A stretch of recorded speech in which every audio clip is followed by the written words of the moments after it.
Hey guys, I am here at Montgomery Whitewater Center and I'm so excited to be here. This place is great. A lot of people think edge control is just two-dimensional. Edge control is more than the sides. Let's make it three-dimensional and talk about quadrants.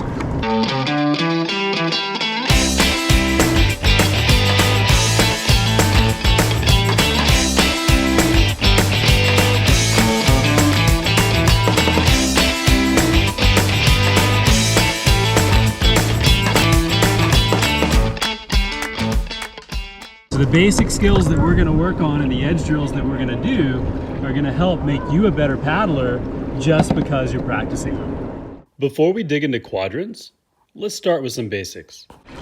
Shift your hips from side to side to warm them up a little bit, and then we're going to practice three edges. So the first edge is edge one. All I'm doing is shifting a little bit of my weight to my other butt cheek. So you can see how my boat shifts. When I just shift to my butt cheek, just a little bit, I'm sitting more on one side. Right there, that's edge one. Edge two is when I have to engage this knee and lift that knee a little bit. So I'm relaxing this knee, lifting this one. Just a little bit though, I'm nice and relaxed, I'm not as edged as I can be. That's edge two. So edge one, edge two. Edge three is as far as you can.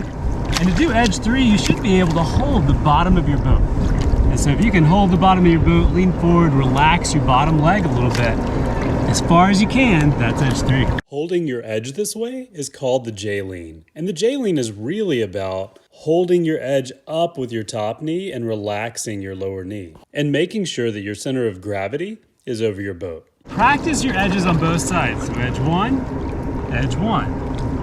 Edge two, edge two.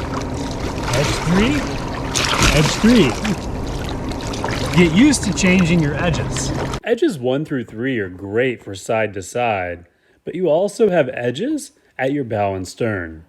Let's talk about the bow smash and stern smash to expand our idea of edge control. The bow smash. The bow smash is pretty simple. You start in a nice neutral position, no huge wind up, nice and neutral, and you're just gonna press with your feet and extend at your hips. The boat will go down. Even if you're in a bigger boat, the same thing will happen. You'll still get the rock effect. That's the bow smash.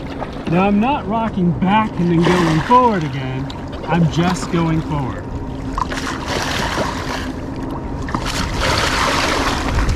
It's not throwing your upper body forward that makes the bow go down. It's the unhinging at your hips and pushing down with your feet, shifting your weight forward that moves the bow down. The next edge we have to use is the stern. Imagine sitting on your back band a little bit, or sitting into the back of your seat like you're trying to squish something. It's not throwing your body backward that makes the stern go down. Leaning back is different from shifting your weight back. When you're shifting your weight back, your head and shoulders still stay forward in a power position. Your weight is shifted to the back of the boat. When you're ready to put them together, you can go back and forth and do bow smash to stern smash.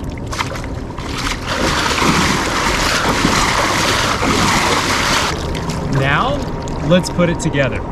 If you can imagine dividing your boat up to a right side and a left side, and dividing it again, front and back. Then your kayak would be in 4 parts. Those are your quadrants. The quadrants are your front right, front left, back right, and back left. Here's our little foam boater so that you can see more. So if you look, I've got it divided into a right and left side, and I have it divided into front and back. Rarely do we actually use just an edge 1 or edge 2 or edge 3 when we're paddling, and rarely do we use just a bow smash or stern smash.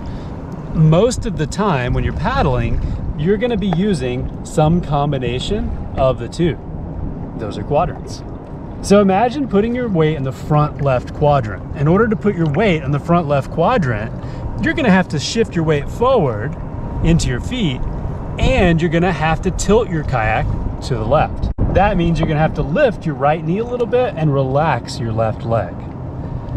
Learning to just shift your weight into one quadrant at a time gives you an exponential amount of boat control compared to just side to side. So if your weight's in the front and you lift your right knee, your weight is on that front left quadrant. Now shift your weight to the front right quadrant. It's still forward, but you're tilted the other direction. You're tilted to the right. Now you can shift your weight to the back right quadrant.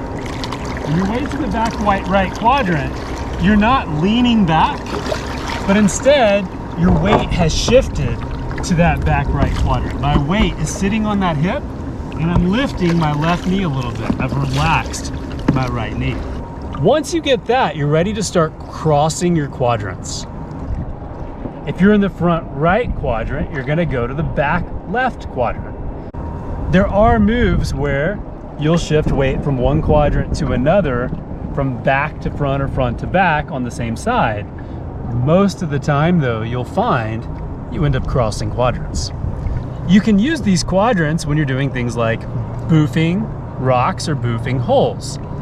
For example, on this hole, I'm gonna load the back right quadrant in order to lift my bow over the hole. And as I go over the hole, I'm gonna shift my weight to the front left quadrant.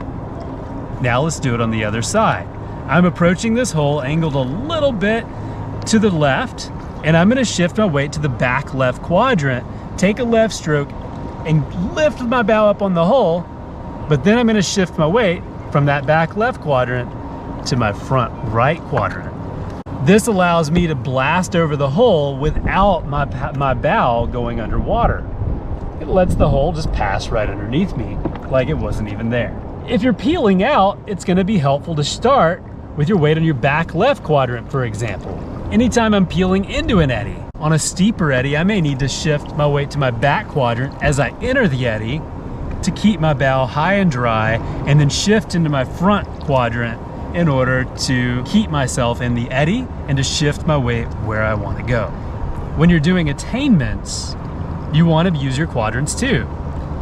You may start with the back quadrant. In this case, my back right quadrant allows me to blast over the water, but then I have to quickly shift my weight to my front left quadrant in order to lift my stern and allow me to float into the eddy that's at a higher elevation from where I started.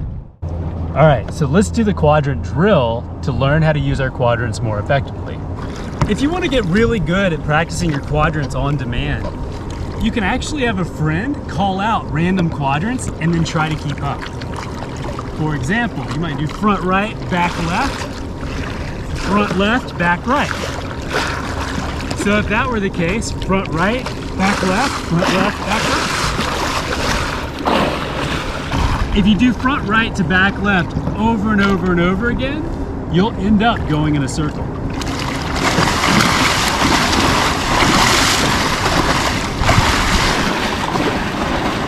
Now let's do front left to back right. Front left, back right. If you do them well and you're in a play boat, you'll find out you're doing lean cleans. Lean cleans are the foundation for edge control and play boating. Lean cleans are a great way to develop better boat control. I hope you guys enjoyed this video, and I hope you use these quadrants every time you kayak. If you pay attention while you're paddling, I bet you'll find you're using quadrants a lot more than you think. Look for them, watch for them. You'll see what I mean. If you like this video, make sure you like and subscribe.